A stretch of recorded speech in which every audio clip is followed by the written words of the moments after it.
Professor Zephyrian's four eyes blinked in sequence as he gazed across the amphitheater, filled with the galaxy's brightest minds.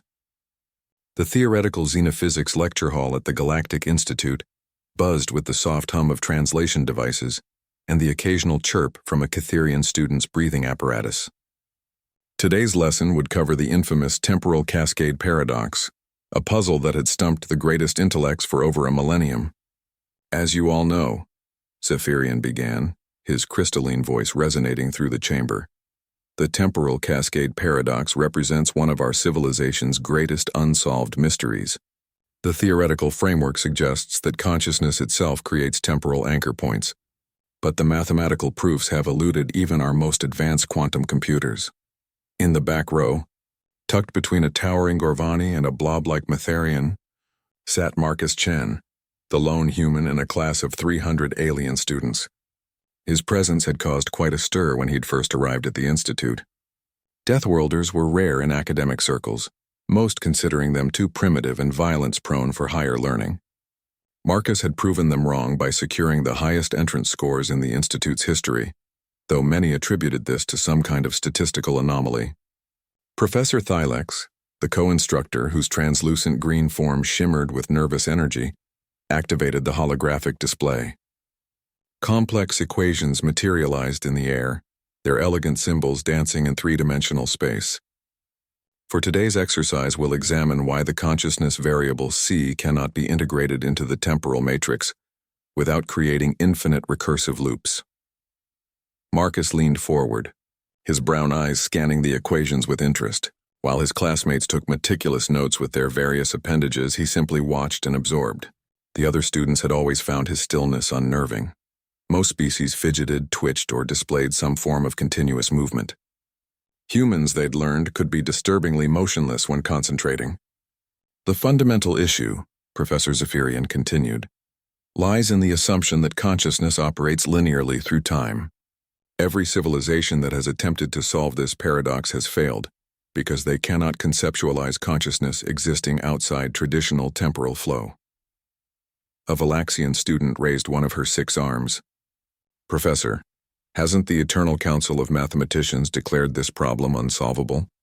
They concluded that any species advanced enough to understand consciousness would be too structured in their thinking to see beyond linear time. Indeed, Thylex agreed, his form brightening with approval. It's theorized that only a completely alien perspective, something so foreign to our understanding, could potentially— The problem is in the base assumption, Marcus said quietly.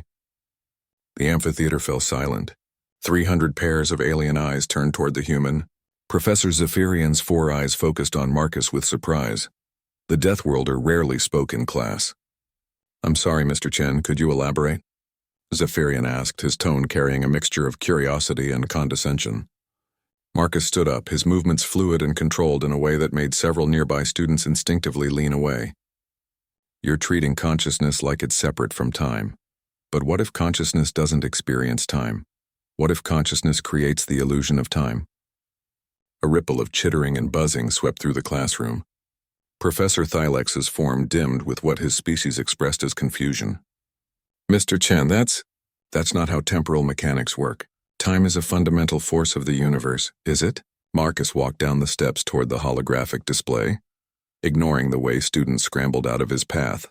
His species' reputation for unpredictable violence preceded him, though he'd never shown any aggressive tendencies. What if time is just how consciousness processes information sequentially?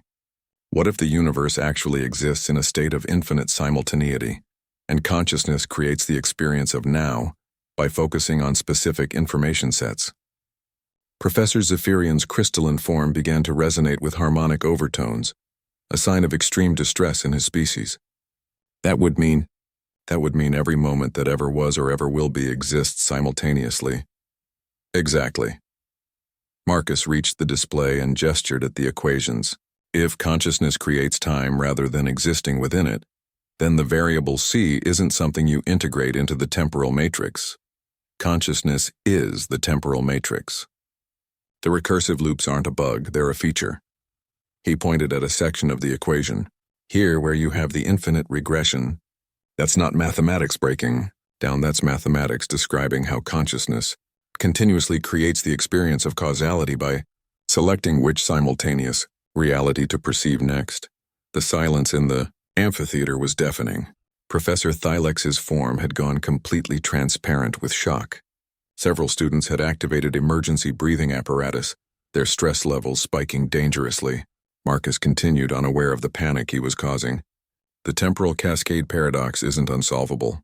It's been solved all along. Every conscious being solves it every nanosecond by choosing which version of reality to experience. The paradox only exists when you try to observe the solution from outside consciousness itself. Professor Zephyrian's harmonic resonance reached a pitch that shattered the water containers of 3 nearby students. "Mr. Chen," he managed to vocalize, "what you're describing would revolutionize our understanding of reality itself. It would mean that consciousness is the fundamental force of the universe, not time or space or energy."